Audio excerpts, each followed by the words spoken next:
in 2018 is going to be this one multiplied by 1 minus this one.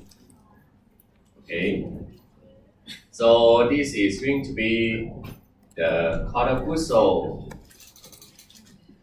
Okay, based on the assumption that you have here, 65% gross profit margin. Okay, and operating profit margin is 40% because in this case we calculated based on this one.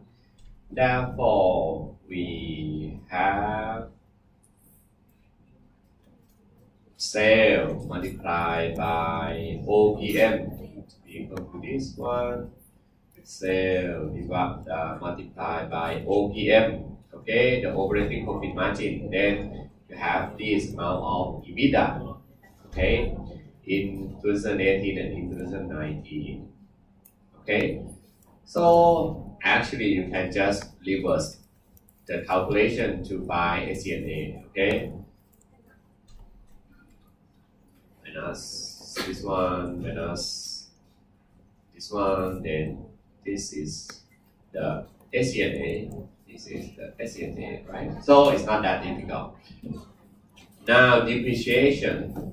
Okay, because we assume that the depreciation is 20% of the total asset value. Therefore, here depreciation is going to be equal to 20% multiplied by total asset value, right? Okay, and depreciation in 2019 will be 500. Okay, because your asset value increased to 2,500 because you think that you want to expand the business. Okay, so EBIT will be this one. Your EBIT is lower in 2019 because you invest a lot and you need to book a lot of depreciation. Okay, notepad. Okay, so this is your notepad. Notepad is the EBIT multiplied by 1 minus tax rate, right? Okay, OCF. OCF is just this one. Okay, so you get OCF.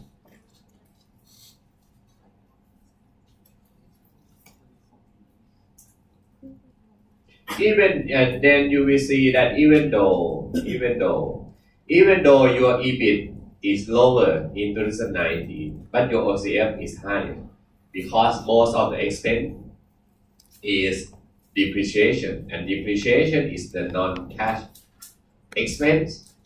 Okay, so your OCF is 800. Okay, now when we talk about investment, okay, let's assume that in 2016, because when we need to have investment, we also need to know what is going to be the long-term asset value in 2016. Okay, so let's assume that in 2016 the total asset value is still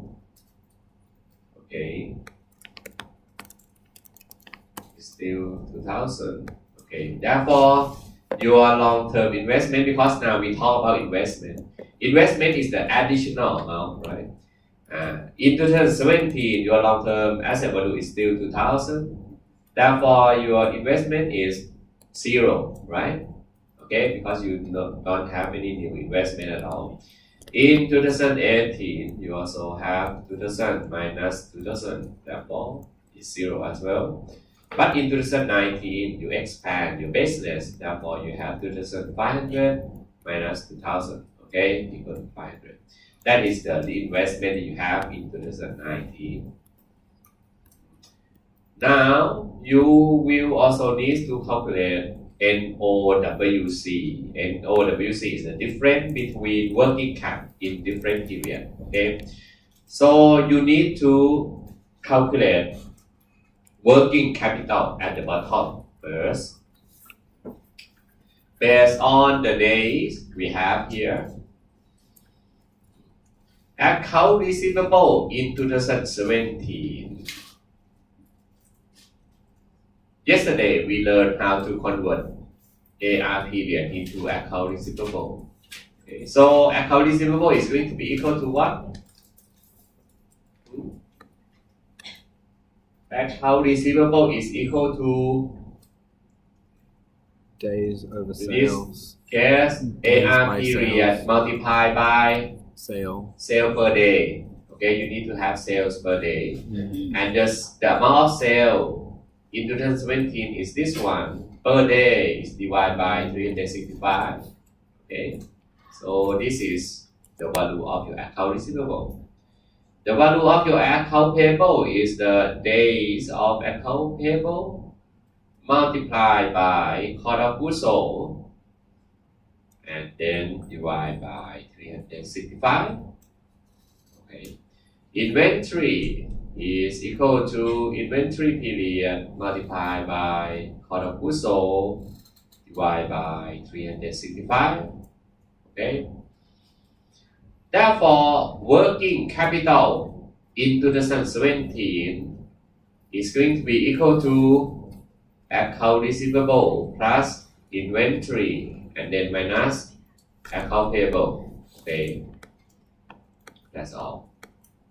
And then group here, then you have this term.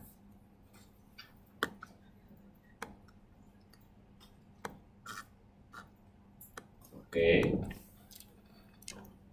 But don't forget that this is the working capital you need in that period, okay? But it's not your investment. Because as I say, when you run your business, you need to invest in working cap, but that investment occurs in the first year of your business, okay? But I don't know which year is the first year of this case. Therefore, maybe in this case, we may need to assume what is going to be maybe the sale in 2016, okay? We also may need to go back to 2016 in order to find the net investment of your working cap, okay? If you go back in time, then because you say that sale growth is 5%, therefore sale growth in 2016 going to be is going to be sale in 2016 going to be 1,900. Okay, and because when you talk about working cap, you only focus on cost of goods sold. Maybe we can find cost of goods sold based on the assumption that we have here. So cost of goods sold is 666. Then therefore, based on the assumption of this day, you can also have account receivable in 2016. Okay, account receivable multiplied by sales per day. Okay, account payable multiplied by cost of goods sold per day. Okay, inventory period multiplied by cost of goods sold per day.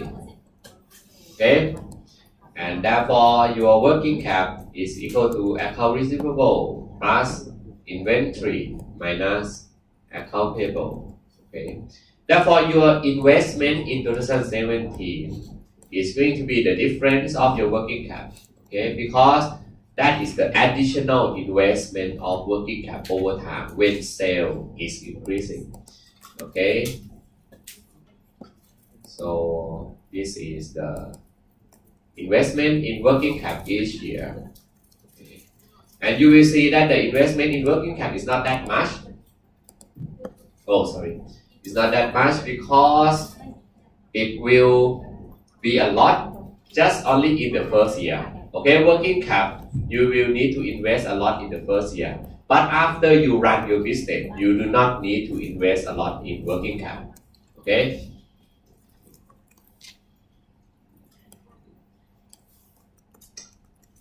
Therefore, free cash flow is the OCF minus investment in long term minus investment in working cap. Okay, so this is the free cash flow. Okay.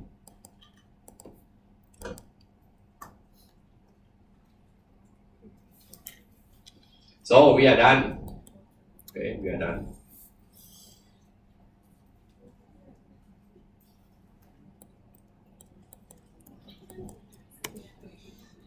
Are you okay? Yes? Which one?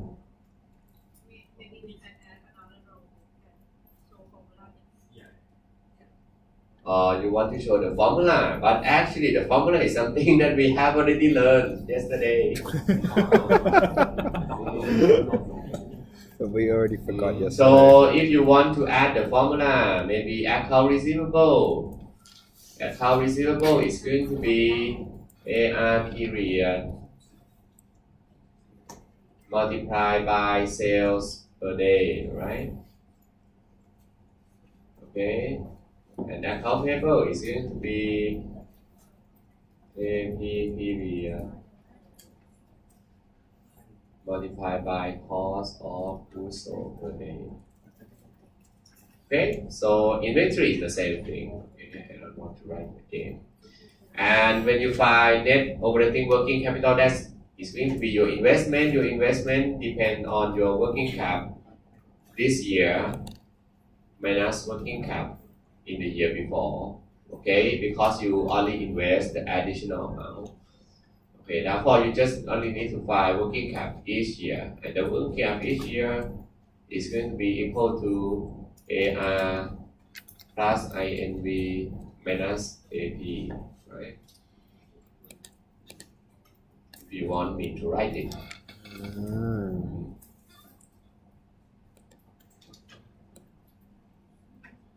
Okay.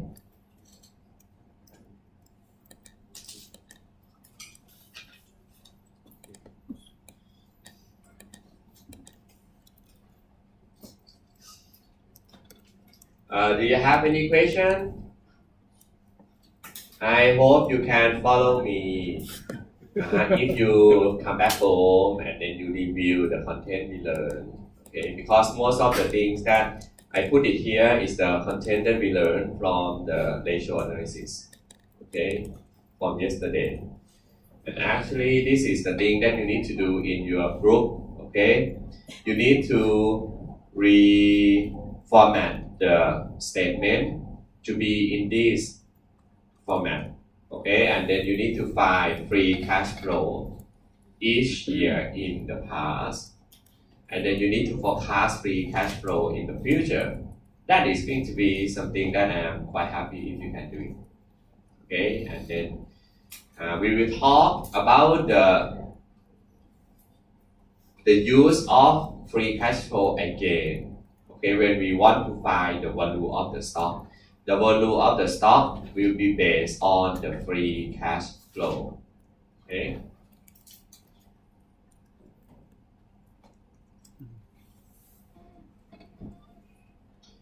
But anyway, you do not need to be worried that you don't have the Excel, because I am going to post this Excel in the Blackboard. Okay. Today I have just got the Blackboard account, and I am going to post this Blackboard.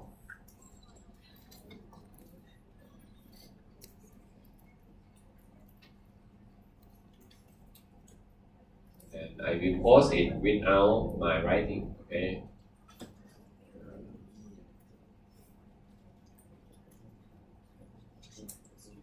Yes?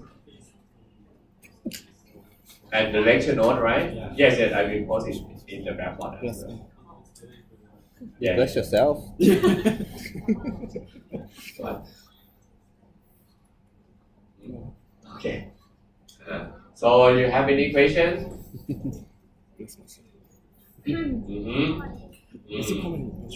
What?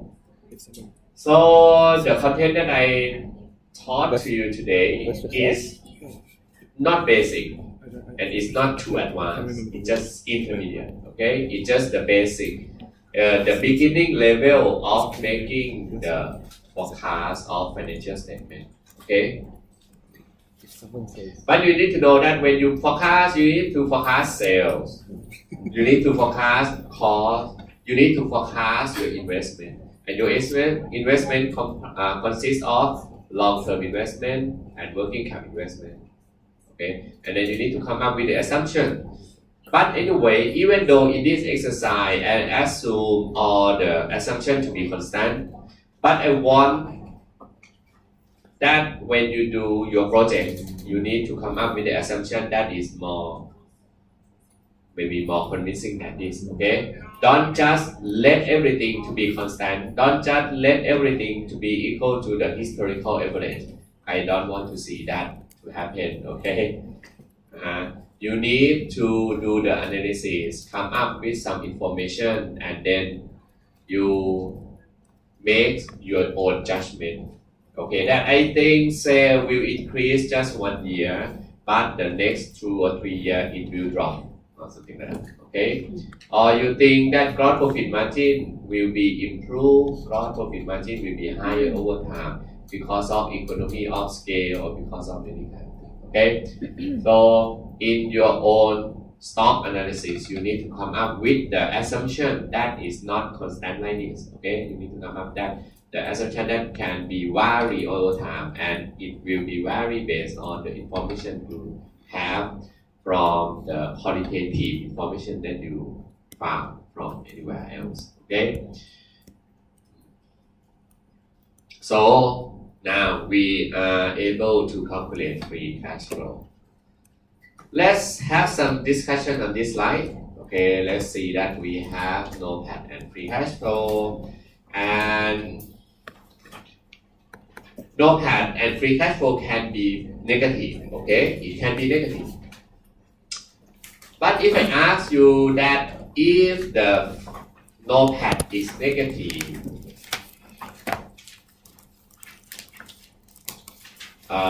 will you be worried? Okay.